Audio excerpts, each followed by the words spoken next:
ہمارے آقا و مولا جناب محمد مصطفیٰ صلی اللہ علیہ وآلہ وسلم کو سب سے افضل اور اشرف مقام عطا فرمائے اور آپ کی امت کو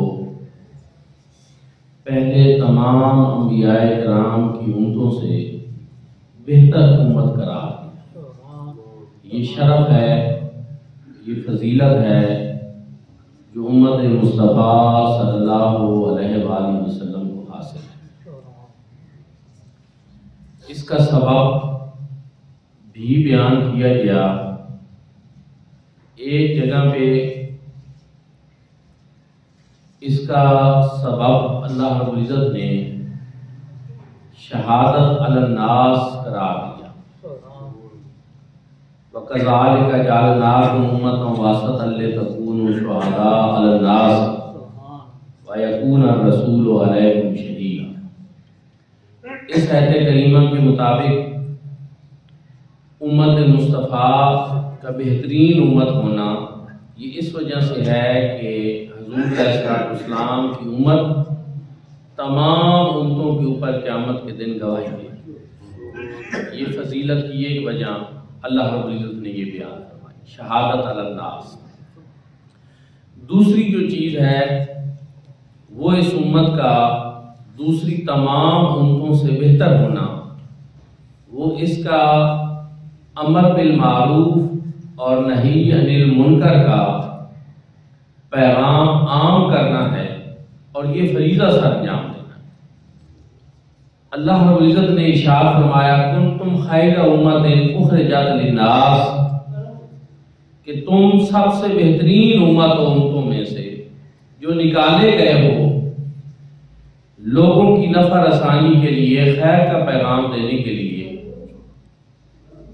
اخرجت للناس تأمرون عن المعروف وتنہون عن المنکر، کہ تم نیکی کا حکم دیتے ہو اور برائی سے روکتے ہو۔ وتؤمنون باللہ، اور اللہ پر ایمان بھی لاتے ہو۔ یہاں ایک اور چیز قابل غور ہے کہ سب سے پہلے تو اللہ رب العزت نے اس امت کو خیر امت فرمایا ہے، لیکن اس میں امت کی بات ہے۔ امت کہا گیا ہے، امت کہتے ہیں کہ وہ مختلف علاقوں، خطوں، زبانوں کے لوگ جو کسی ایک بلند مقصد کے لیے جمع ہو جاتے، جن کا عظیم مقصد ہو اور وہ ایک ہو۔ کوئی ہندوستانی ہو، کوئی عراقی ہو، کوئی ایرانی ہو، کوئی پنجابی ہو، مختلف لوگ ہوں لیکن وہ سارے ایک مقصد پہ جمع ہو جائیں اور ان کا مقصد ایک ہو تو وہ امت ہوتی ہے۔ یہ نہیں ہے کہ صرف یہاں خوشاب میں امت ہے یا صرف پاکستان والے امت ہے، نہیں۔ ایک تو امت کا تصور جو ہے وہ عالمگیر ہے۔ بدقسمتی سے یہ عالمگیر تصور جو ہے اس سے ہم دور ہوتے جا رہے ہیں۔ پہلے تو ہمیں یہ سمجھنا چاہیے کہ ہمیں امت کہا گیا۔ اللہ رب العزت نے فرمایا کہ تم کوئی چند لوگوں کا مجموعہ نہیں ہو، تم بہترین امت، کنتم خیر امت اخرجت للناس، جو لوگوں کے لیے نکالے گئے، لوگوں کی بھلائی کے لیے، ان کی خیر کے لیے، ان کو نفع پہنچانے کے لیے نکالے گئے۔ تأمرون بالمعروف، نیکی کا حکم دیتے ہو، وتنہون عن المنکر، اور برائی سے روکتے ہو، وتؤمنون باللہ، اور اللہ پر ایمان بھی رکھتے ہو۔ یہاں مفسرین کرام نے فرمایا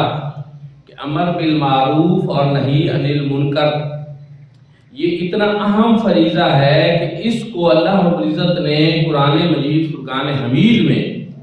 اس مقام پر ایمان سے بھی مقدم ذکر کیا۔ ایمان بہت اہم چیز ہے اور اس کی اہمیت اپنی جگہ موجود ہے، لیکن یہاں اس فریضہ کی اہمیت کو واضح فرمانے کے لیے رب تعالی نے اس فریضہ کا ذکر ایمان سے بھی پہلے کیا اور ایمان کا ذکر پھر بعد میں کیا۔ اس سے آپ اندازہ لگائیں۔ دوسری بات یہ ہے کہ پہلے انبیاء کرام کی امتیں جو تھیں وہ یہ ڈیوٹی کرتی تو تھیں،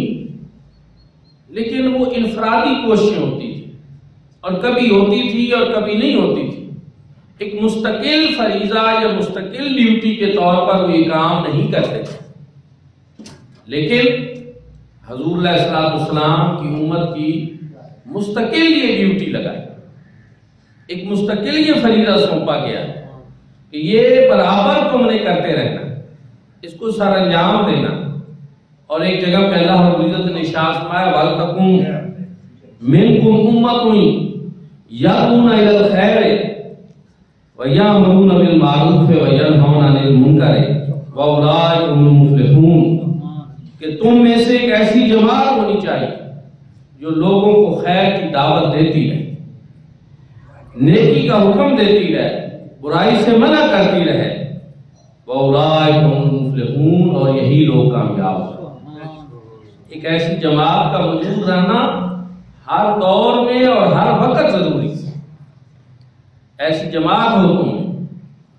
لیکن آپ دیکھ سکتے ہیں کہ یہ بڑا اہم فریضہ تھا، دعوت الی الخیر، امر بالمعروف اور نہی عن المنکر،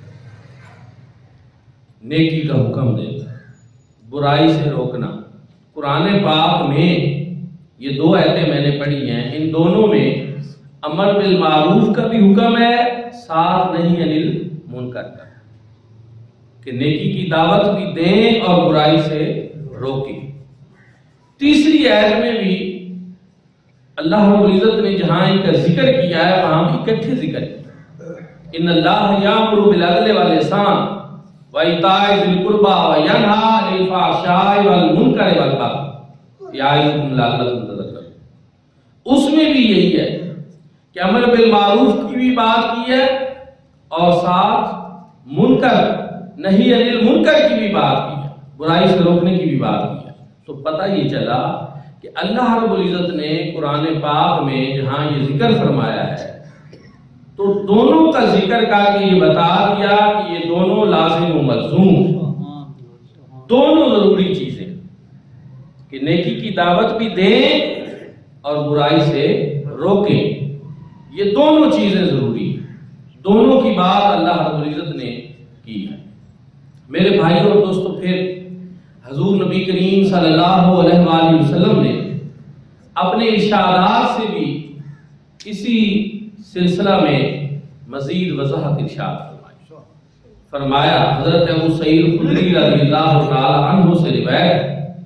کہ حضور نبی کریم صلی اللہ علیہ وآلہ وسلم نے ارشاد فرمایا کہ جب تم میں سے کوئی برائی کو دیکھے تو وہ اس کو اپنے ہاتھ سے روکے۔ جب تم میں سے کوئی برائی کو دیکھے تو اس کو اپنے ہاتھ سے روکے، اور اگر وہ اپنے ہاتھ سے نہیں روک سکتا تو جب تم میں سے کوئی برائی کو دیکھے تو وہ اس کو اپنی زبان سے روکے، اور اگر زبان سے نہیں روک سکتا تو پھر اس برائی کو اپنے دل سے برا جانا، دل سے نفرت کرے اس برائی سے۔ 3 درجے بیان کر دیے گئے، اور اس کی بھی ایک وجہ ہے کہ ہر انسان عام طور پر ان 3 مراحل سے گزر رہا ہوتا ہے۔ مثلا جو صاحب اقتدار ہے ان کے لیے تو یہ نہیں ہے کہ وہ برائی سے صرف نفرت ہی کرتے رہے، پھر ان کے پاس اقتدار کس چیز کی ہے، حکومت کس چیز کی ہے، پھر ان کو تو نہیں معاف کیا جائے گا کہ جی ہم تو نفرت کرتے رہے۔ بھائی جب تمہارے پاس اختیارات تھے، وسائل تھے، اقتدار تھا، تو پھر تمہارا کام صرف نفرت کرنا نہیں تھا، پھر پہلے درجے کا تھا کہ تمہارے پاس طاقت تھی، اور اس کے ذریعے یہ بات ان لوگوں کے لیے کہ وہ جب برائی کو دیکھیں، تم میں سے جب کوئی برائی کو دیکھے تو اپنے ہاتھ سے روکے، یعنی جو روک سکتا ہے، جس کے پاس اقتدار طاقت ہے۔ تو اب اگر وہ بندہ بھی یہ کہتا پھرے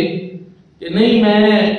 نے تو نفرت کی تھی اس برائی سے، تو یہ بات درست نہیں، یہ ٹھیک نہیں۔ دوسری چیز یہ ہے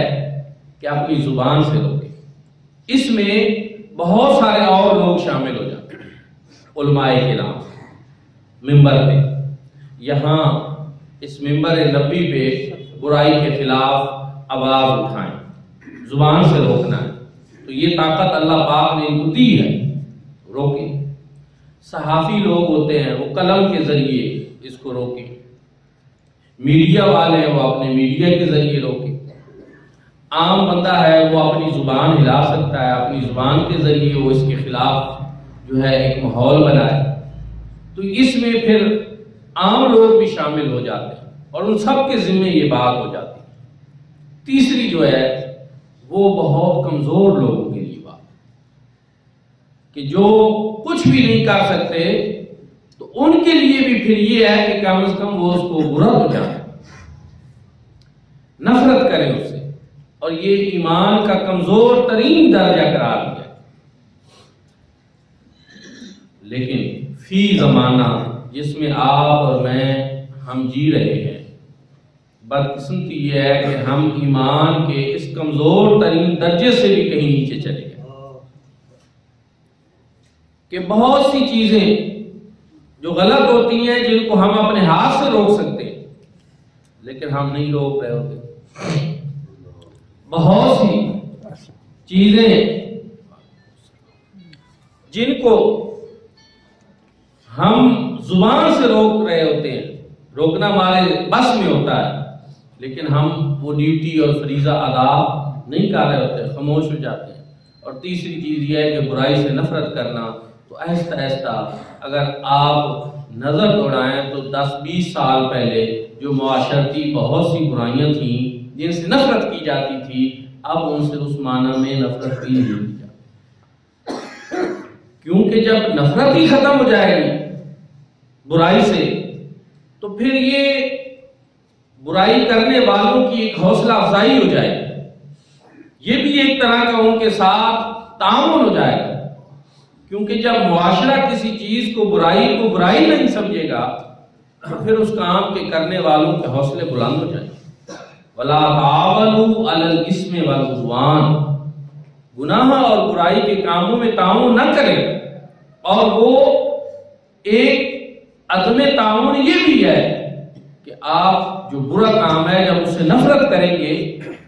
سب لوگ ایک چیز کو جب برا سمجھیں گے تو پھر کرنے والے کو کچھ تو سوچنا پڑے گا، اور ہو سکتا ہے کہ وہ صرف اسی وجہ سے نہ کرے کہ یہ اتنے لوگ جو ہیں یہ اس چیز کو پسند نہیں کرتے۔ ماحول ایسا بنا دیں کہ برائی کرنے والا اس میں اپنے لیے آسانی نہ سمجھے، اور وہ تبھی ممکن ہے کہ جب ہم برائی سے صحیح معنوں میں نفرت کریں،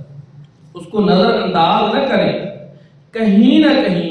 کسی نہ کسی لیول پہ اس کے خلاف ہمارا رد عمل ہونا ضروری ہے۔ اگر صاحب اقتدار ہے تو پھر آپ کا اس کو ہاتھ سے روکنا ضروری، اگر اس سے کم درجہ ہے تو زبان سے روکیں،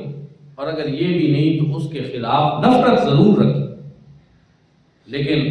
عمومی رویے آپ جو ہمارے ہیں ان میں وہ نفرت بھی ختم ہوتی جا رہی ہے، اور یہی وجہ ہے کہ بہت سی برائیاں اب معاشرے میں بڑھتی جا رہی ہیں تیزی کے ساتھ، اور ان کو برائی سمجھا ہی نہیں جا رہا۔ اس وجہ سے دوستان ذکر حضور نبی کریم صلی اللہ علیہ وآلہ وسلم کی امت کا یہ فریضہ ہے، یہ ڈیوٹی ہے جس کو وہ ادا کریں گے کہ نیکی کا حکم دیں اور برائی سے روکیں۔ پھر برائی سے روکنے کے یہ 3 درجے بیان کیے۔ کریم آقا علیہ السلام حکمت و دانائی کے بادشاہ تھے، اور اللہ رب العزت نے آپ کو حکمت بھی عطا فرمائی، آپ نے انتہائی حکیمانہ انداز میں ایک مثال کے ذریعے اس بات کو سمجھایا۔ فرمایا کہ ایک جہاز ہو سمندری، اور اس کے 2 حصے ہوں، ایک اوپر والا ایک نیچے والا، تو اس جہاز میں قرآن اندازی کریں کچھ لوگ تو ایک حصہ نیچے والوں کے حصے میں آ جائے اور ایک حصہ اوپر والوں کے، تو وہ اس میں رہنا شروع کر دیں۔ نیچے والوں کو پانی کی جب کمی محسوس ہو، طلب محسوس ہو، تو ان کو پانی لینے کے لیے بار بار اوپر جانا پڑے، تو وہ یہ بات سوچنا شروع کر دیں کہ پانی تو ہمارے بہت قریب چونکہ موجود ہے نیچے سے، تو ہمیں اوپر بار بار جانے کی کیا ضرورت ہے؟ ایک تختہ ہی اکھیڑنا ہے، وہ کھیڑیں گے نیچے سمندر کا اور دریا کا پانی جو ہے وہ ہمیں دستیاب ہو جائے گا۔ تو اگر وہ یہ سوچتے ہوئے وہ تختہ اکھیڑنے کی کوشش کریں اور جو جہاز کے اوپر والے حصے میں لوگ موجود ہیں وہ اس پہ اپنی آنکھیں بند کر لیں کہ ٹھیک ہے یہ تو قرآن میں حصہ ان کے حصے آیا تھا، یہ ان کی مرضی ہے، جیسا کریں، تو پھر کیا خیال ہے آپ کا کہ وہ جہاز سلامت رہے گا؟ پانی اس کے اندر داخل ہو جائے، لیکن جب وہ جہاز ڈوبے گا اس میں صرف نچلے حصے والے نہیں ڈوبیں گے، اس میں اوپر والے بھی ڈوب جائیں گے۔ تو اوپر والوں کے اب ذمہ یہ لازم ہے کہ وہ نیچے والوں کو سمجھائیں کہ یہ تم اپنے لیے بھی اور ہمارے لیے بھی تباہی اور ہلاکت کا سامان کر رہے ہو کہ جو اس طرح جہاز کے پھٹے اکھیڑ رہے ہو اور پانی کی طلب میں اس طرح جو ہے وہ نقصان پہنچا رہے ہو۔ تو اس سے پتہ ہی چلا کہ حضور نبی کریم صلی اللہ علیہ وآلہ وسلم نے اس مثال کے ذریعے ہمیں یہ سمجھایا کہ معاشرے میں جب برے کام ہو رہے ہوتے ہیں تو آپ دیکھ کر آنکھیں بند نہ کر لیں، وہ برائی آپ کا بھی نقصان کرے گی، وہ آپ تک بھی پہنچے گی اور وہ آپ کو بھی لے ڈوبے گی۔ اس لیے آپ سمجھائیں ہو، جو غلط کر رہا ہو اس کا ہاتھ روکیں، اس کو سمجھائیں، اس کی اصلاح کریں اور اس کو اس برائی سے منع کریں۔ کسی دور میں محلے کے بزرگوں کو یہ اختیار ہوتا تھا کہ پورے محلے میں اگر کوئی بچہ غلطی کرتا تھا، چاہے وہ ان کا اپنا نہیں بھی ہوتا تھا، محلے کے کسی بندے کا بچہ غلطی کر رہا ہوتا تھا، وہ اس کو ڈانٹ ڈپٹ دیتے تھے کہ یہ تو کیا کر رہا ہے، تو پھر اس کے نتیجے میں ان کی اصلاح اور تربیت ہو جاتی تھی۔ لیکن آج آپ اپنے بیٹے کو نہیں ڈانٹ سکتے، مسائل پیدا ہو جاتے ہیں، یہ کتنی بڑی عجیب صورتحال پیدا ہو گئی۔ اور پھر وہ شخص جو اپنے گھر میں اپنے بچوں اپنی اولاد کی تربیت نہ کر سکے، اصلاح نہ کر سکے، تو پھر وہ باہر جا کر لوگوں کی اصلاح کیسے کر سکے؟ اور پھر یہ بھی ایک ہے کہ قرآن مجید فرقان حمید کا تو اصول یہ ہے، ضابطہ یہ ہے کہ اصلاح کرنی ہو تو سب سے پہلے اپنی کریں، پھر اپنے گھر والوں کی کریں اور پھر دوسروں کی اصلاح کریں۔ لیکن ہم اس کے بالکل برعکس کرتے ہیں کہ اپنی ہزاروں غلطیاں چھپاتے ہیں، اپنے قریبیوں کی غلطیوں سے پردہ پوشی کرتے ہیں اور دور والے کی غلطیاں جو ہیں ان کو اجاگر کرتے ہیں۔ تو دوستانی تذکار ایک یہ چیز کہ امر بالمعروف اور نہی عن المنکر وہ اس امت کا فریضہ ہے، اس کی ڈیوٹی ہے اور وہ کرنا ہم سب کے ذمہ لازم ہے۔ اور فی زمانہ جس طرح برائیاں بڑھتی جا رہی ہیں، ان میں تو وہ بہت زیادہ ضروری ہو گیا ہے کہ ہم اس کام کو سر انجام دیں۔ ایک اور حدیث پاک عرض کرتا ہوں، حضور نبی کریم صلی اللہ علیہ وآلہ وسلم ایک مرتبہ آپ کے چہرہ مبارک کا رنگ بڑا متغیر ہو گیا، صحابہ کرام پریشان ہو گئے اور آپ صلی اللہ علیہ وآلہ وسلم جلدی ممبر کے اوپر تشریف لے آئے اور آپ نے ارشاد فرمایا لوگوں کو کیا ہو گیا کہ انہوں نے امر بالمعروف اور نہی عن المنکر کا فریضہ چھوڑ دیا، اور فرمایا اگر تم یہ چھوڑ دو گے تو پھر تمہاری دعائیں رد کر دیں، تمہاری دعائیں قبول نہیں ہوں۔ پھر ایک اور حدیث پاک میں ہے کہ پھر تمہارے اوپر ظالم لوگ مسلط کر دیے جائیں۔ تو آج ہمارے اوپر جو لوگ مسلط ہوتے آ رہے ہیں کہ کچھ عرصہ سے ہم دیکھتے ہیں تو وہ ظالم ہی ہوتے ہیں، اور اس وجہ سے کہ جو ہماری ڈیوٹی ہے وہ ہم نے چھوڑ دی، اور بتایا گیا کہ امت جب یہ فریضہ چھوڑ دے گی تو پھر ظالم لوگ اس کے اوپر مسلط کر دیے، دعائیں رات کر دی جائیں۔ اور آج آپ دیکھیں کہ صبح و شام ہر نماز کے بعد اور ہر وقت پوری امت دعائیں تو کر رہی ہے، لیکن وہ دعائیں ہماری قبول نہیں، اور اس کی وجہ یہی ہے کہ دعائیں قبول تب نہیں ہوتی جب امر بالمعروف اور نہی عن المنکر کا فریضہ چھوڑ دیا جاتا ہے، یا اور بھی کچھ وجوہات ہے کہ اگر کوئی حرام کا لقمہ کھا لے تو 40 دن اس کی دعا بھی قبول نہیں ہوتی، اور بہت ساری چیزیں ہیں۔ ان اسباب میں سے ایک اہم فریضہ یہ ہے کہ اس کو ادا کیا جائے۔ دوستان دل کا اسی طرح آخری بات یہ ہے کہ امر بالمعروف اور نہی عن المنکر کا فریضہ سر انجام دینا کیسے ہے، انداز کیا ہونا چاہیے، تبلیغ کا، دعوت کا، اصلاح کا۔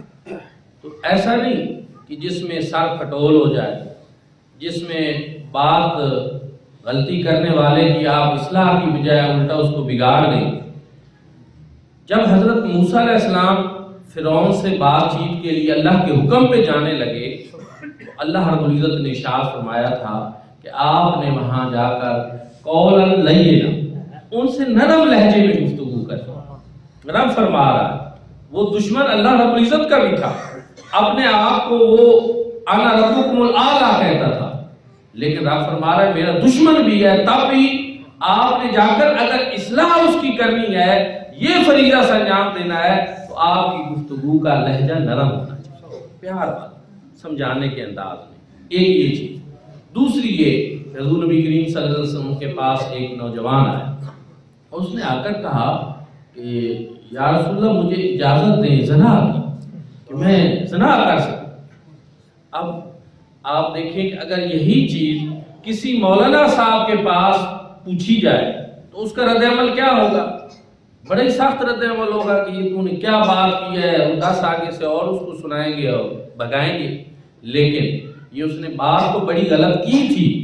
لیکن ہمارے کریم آقا علیہ السلام کا ذرا طریقہ مبارک جو ہے وہ ملاحظہ فرمائے۔ حضور علیہ السلام نے اس کو فرمایا کہ میری بات سنو، کیا تم اس بات پہ راضی ہو کہ کوئی تمہاری ماں کے ساتھ زنا کرے؟ اس نے عرض کیا رسول اللہ نہیں، یہ کیسے ہو سکتا ہے؟ پھر آپ صلی اللہ علیہ وسلم نے فرمایا کہ کیا تم اس بات پہ راضی ہو کہ کوئی تمہاری بیٹی کے ساتھ زنا کرے؟ اس نے عرض کیا رسول اللہ نہیں، یہ کیسے ہو سکتا ہے؟ تو حضور نبی کریم صلی اللہ علیہ وسلم نے فرمایا کہ جب تم زنا کرو گے تو وہ بھی کسی کی ماں اور بیٹی ہوگی۔ اور پھر آپ نے اسی طرح خالہ کا ذکر کیا، پھوپھی کا ذکر کیا، وہ آگے سے نفی کرتا رہا کہ نہیں ایسے تو نہیں ہو سکتا۔ تو آپ صلی اللہ علیہ وسلم نے فرمایا کہ جب تم اپنی ماں، بیٹی، خالہ، پھوپھی کے ساتھ زنا نہیں کر سکتے یا ہوتا نہیں دیکھ سکتے تو پھر تم کس طرح یہ سوچ رہے ہو کہ تمہیں اجازت دی جائے؟ اب اس کی اصلاح ہو گئی۔ حضور نبی کریم صلی اللہ علیہ وسلم نے اپنا دست مبارک اس کے سینے کے اوپر رکھا اور دعا کی کہ اللہ اس کے دل کو پاک کر، اس کے گناہوں کو معاف کر دے، اور اس کی شرمگاہ جو ہے اس کو گناہوں سے محفوظ فرما۔ راوی بیان کرتے ہیں حدیث پاک میں کہ اس واقعے کے بعد اس نوجوان کو زندگی میں کبھی پھر نہ زنا کرتے ہوئے دیکھا گیا، بلکہ اس کے نزدیک اگر کوئی بری ترین چیز تھی تو پھر وہ زنا تھا۔ اب یہ کیا ہے؟ یہ حضور نبی کریم صلی اللہ علیہ وسلم کا پیارا انداز ہے، طریقہ ہے، ایک سمجھائی اس کو بات۔ یہ نہیں کہ پہلی بات سن کر ہی سیکھ پا انسان ہو جائے اور کہے کہ تم اتنی غلط بات کر رہے ہو، تمہیں شرم نہیں آتی، تم یہ کیسی بات کر رہے؟ نہیں، حضور نبی کریم صلی اللہ علیہ وسلم نے اس کے مفسدات جو تھے ان سے اور اس میں جو غلط باتیں تھیں ان سے آگاہی فرمائی تو اس کو سمجھ آ۔ ہمیں بھی یہی چاہیے، کسی کی اصلاح کرتے ہوئے، کسی کو دین کی دعوت دیتے ہوئے ہمارا انداز مشفقانہ، لہجہ نرم اور انداز مصلحانہ ہونا چاہیے، جھگڑے والا نہیں، شدت والا نہیں، یہ نہیں کہ الٹا بات بگڑ جائے اور اس کی اصلاح ہونے کی بجائے وہ بندہ دین سے دور ہو جائے۔ تو اللہ رب العزت نے حضور نبی کریم صلی اللہ علیہ وسلم کی امت کو خیر امت کہا ہے، کنتم خیر امت اخرجت للناس، کہ تم وہ امت ہو جو سب سے بہترین امت ہو۔ آگے اس کا سبب بھی بیان کیا اس وجہ سے کہ تم لوگوں کو نیکی کا درس دو۔ اخرجت للناس، لوگوں کے لیے نکالے گئے، تأمرون بالمعروف، نیکی کا درس دیتے ہو، وَتَنْهَوْنَ عَنِ الْمُنْكَرِ اور برائی سے روکتے ہو، وَتُؤْمِنُونَ بِاللَّهِ اور اللہ کے اوپر ایمان بھی رکھتے ہو۔ اللہ پاک ہم سب کو بھی امر بالمعروف اور نہی عن المنکر کا فریضہ سر انجام دینے کی توفیق عطا فرمائے۔ آخر دعوانا الحمدللہ۔